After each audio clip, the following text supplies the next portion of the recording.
by get sick or they die or you lose your job. Every day there's something to be afraid of or something to deal with. So if you're living in a crisis mode where you say, I don't have time to do it, even once a day, you're the very person doing it twice. We have just a couple of minutes left, Dr. Chopra, and thanks very much for making yourself available to give us some context to a bit of your own philosophy and your discussion. You were born in New Delhi in India in 1947, the year of partition, the year of independence of the two nations, India and Pakistan.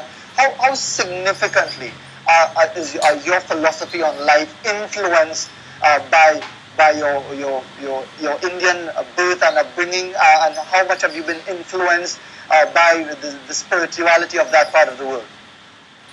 Well, I grew up in India as a child, but I came to the United States when I was 22. So I have lived more years in the United States than I have lived in India, although I go back regularly. I would have to say, though, that I was influenced by the culture and by my reading of the culture in my childhood. But my real interest in what I speak about comes about as a result of my medical training. I'm trained as an internist, an endocrinologist, a neuroscientist, and I like to understand how the brain works. And so, of course, I do look at all the great wisdom traditions of the world, including my own, and see how selectively we can use some of the technologies and some of the things they spoke about thousands of years. But not everything that is ancient is necessarily relevant today. You have to be careful in how you take ancient wisdom and combine it with modern insights of science, neuroscience, of neuroendocrinology, of neurochemistry, of biology, which is what I've attempted to do in the last 30 years. Dr. Chopra, thanks very much for taking the time to chat with us this morning, to give us a bit of a sense as to what people can look forward to with the event coming up next week, Thursday, the 27th. In fact, more than 2 weeks away from now. I was saying less than 2 weeks. It's actually more than 2 weeks away, a little bit less than 3 weeks. Thursday, the 27th of June. It's entitled The Future of Wellbeing, in celebration of the 20th anniversary of Elder Associates, $1,625. The price for the all-day event from 10 o'clock in the morning until 3 in the afternoon at the Lord Kitchener Auditorium at Napa. And you can get more information at deepaktrinidad@gmail.com, and you can phone 292-1563 or 621-0322, and tickets are available throughout the week, 8 a.m. to 4 p.m. at the offices of Elder Associates, Port of Spain, Tobago, Trin City and San Fernando, and at Smith & Smith Productions at Hotel Normandy in St. Anne. 7:40 in TNT. We'll be back right after this.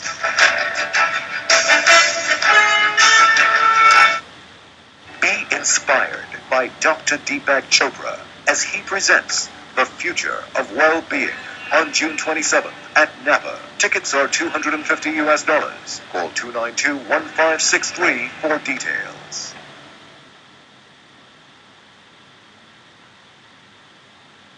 Who said affordability and quality can't coexist in your kitchen? Trusted and proven in Trinidad and Tobago for over 25 years, and with a strong market presence in over 50 countries, Darko Kitchen Appliances are supported by guaranteed after-sales service and warranties of up to 3 years. With over 60,000 appliances making their way into the homes of satisfied customers, Darko guarantees affordability without compromising quality. Darko, available at all leading retail stores. Amongst the pack of advertising options available to you, there is one station that always comes up trump: CCN TV6. Independent surveys show that TV6 continues to lead primetime viewership. Facts trump sentiment. CCN TV6, programmed for results.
7:42 coming up towards 7:43 in Trinidad and Tobago. Well, the elections for the new executive of the Police Social and Welfare Association takes place on June the 24th, not far away from now. One slate of candidates contesting the post. Will be joining us in studio right now. They are the candidate for President, Bernard Marshall, and the candidate for Secretary, Terence Spear. And the two gentlemen here with us now. Very good morning to you. Good to have you on the program. So, gentlemen, you are identified as Team Renaissance, which implies that there is need for a rebirth and a re-energizing of the organization. Why is that? What are you offering that is different from the incumbents headed by Anand Ramisa and Michael Seals? I think it's more than just what is different, but it's just what we are offering on the whole, because the question is the question that we're begging right now to ask is, what are they offering, or what have they offered? I mean, they have presented themselves. Well, I'm sure the more relevant question is, if that you want to replace the incumbents, is what are you offering? Indeed. We are about service. We are about service, and that's why I posed the first question in the first instance, because we're still asking about what service was offered. And there are a lot of things that needs to be done that is not being done. We have just seen, for the past this year alone, 3 officers being murdered. And the question we continue to ask is, where have the association been where advocating for training, qualification, and certification are concerned, where officers are concerned? The question we continue to ask: the police service has been without a shooting range for its entire existence. Where have the advocacy for a proper facility for shooting ranges and whatnot are concerned? So we're talking basically about the welfare, well-being, and interest of officers. When you understand the role and responsibility of the association has been mandated by its members, and as such, our first responsibility of the association should always be the welfare and well-being of its members. So Terence, give us some point, because you are vying for the post of secretary. What do you see as the fundamental responsibility of a police social and welfare association? Well, Fazil, the association is to seek after the welfare of all police officers. We do not say whether you are a member, whether you are a non-member. We have to look at it now in the broad sense. We represent police officers. And what we have found is that whilst police officers are outside there fighting crime, the frontline officers, there must be an association or other persons now behind the scenes, seeing about their welfare. Police officers, their salaries are incorrect. They're not receiving the correct salaries. They have to see about salaries. They have to see about performance appraisal. They have to see about their families.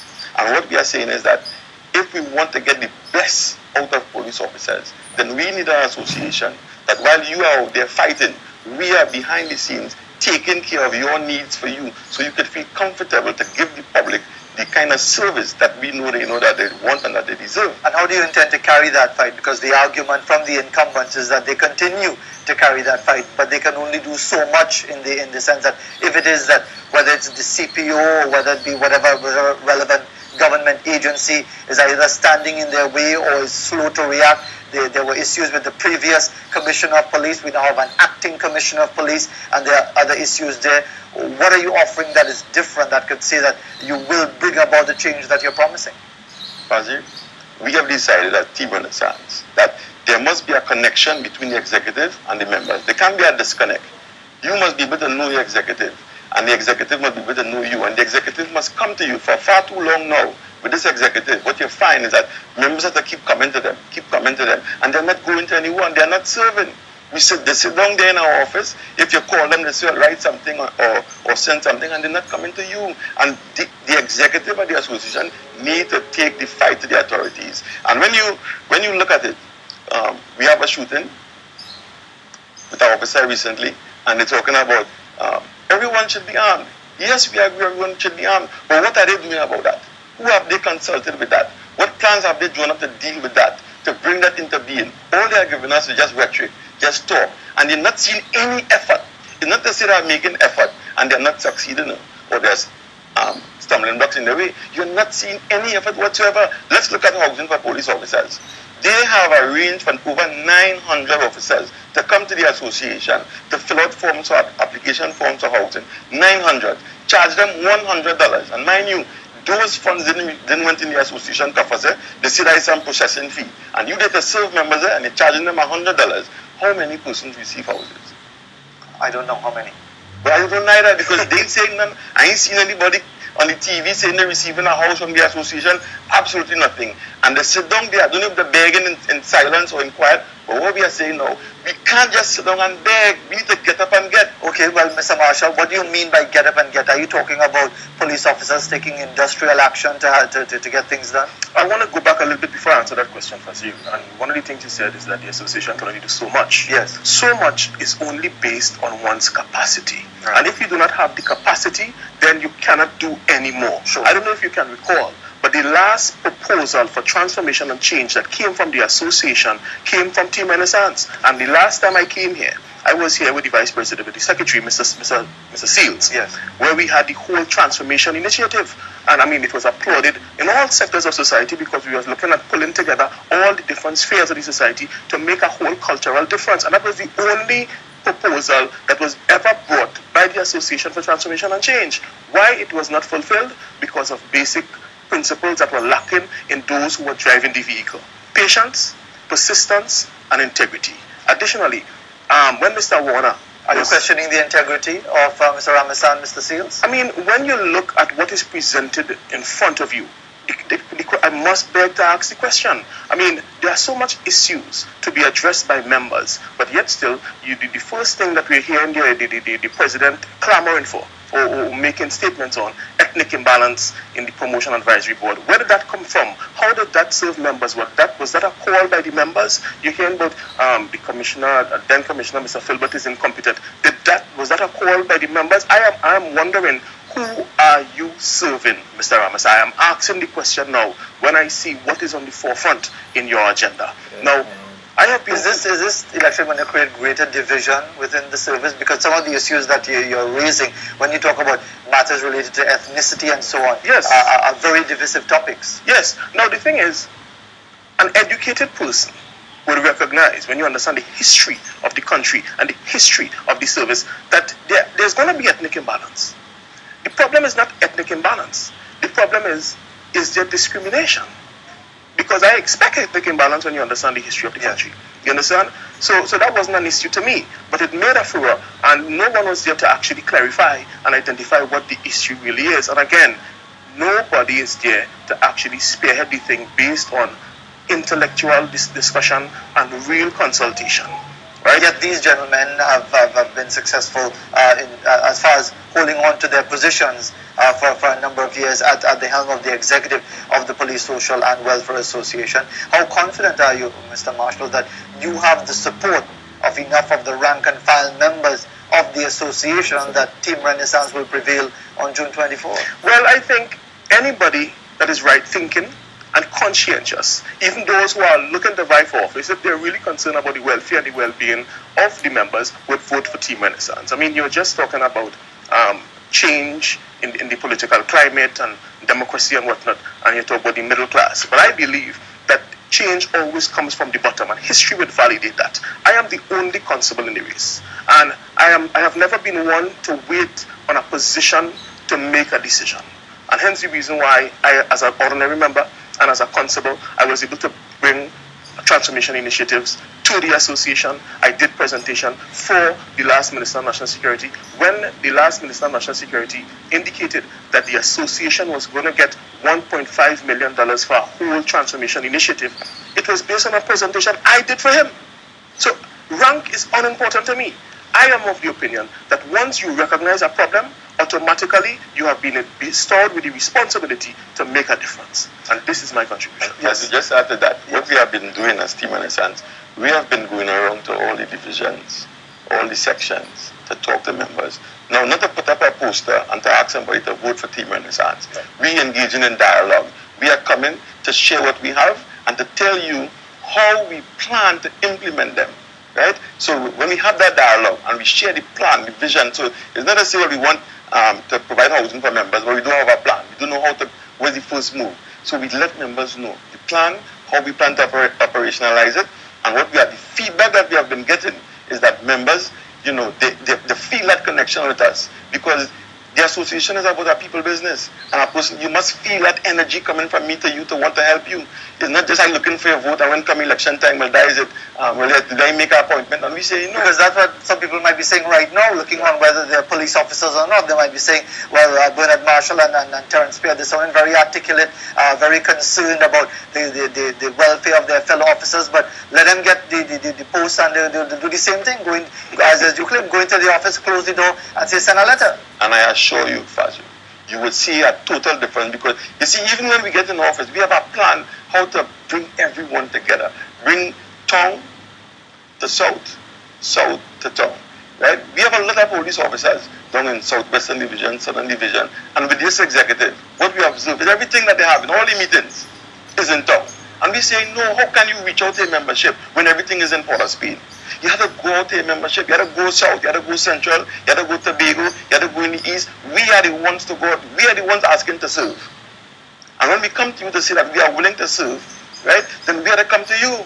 One of the days where executive officers sit down in our office, air conditioned, right, they have a fridge there, they're drinking drinks, soft drinks. But what we are saying is that you have to come out and meet the membership. When a member have a concern, he must be able to know, listen, I'm going to call the executive and that they will come.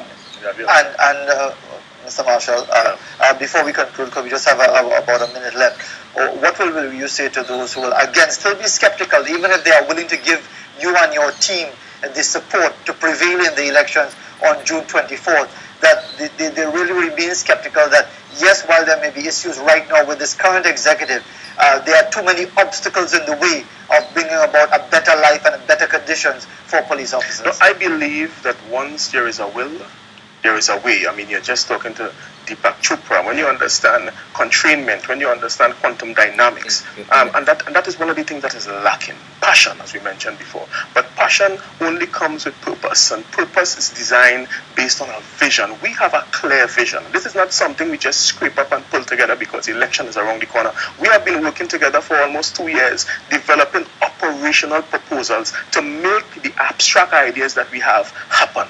So this is not just a pie-in-the-sky ideals. We have the structure, we have the infrastructure, and we are ready to hit the ground running. And they sound very confident indeed, Bernard Marshall and Terence Spear, leading the charge for Team Renaissance with the police, social and welfare elections coming up on June 24th. So it's really election season. It's Chaguanas West, local government, general election in 2 years' time. But before all of that, the police officers will be going to the polls in less than 2 weeks' time. Thanks very much, gentlemen, for coming in. We have the news coming up, and I'll be back to wrap up the program.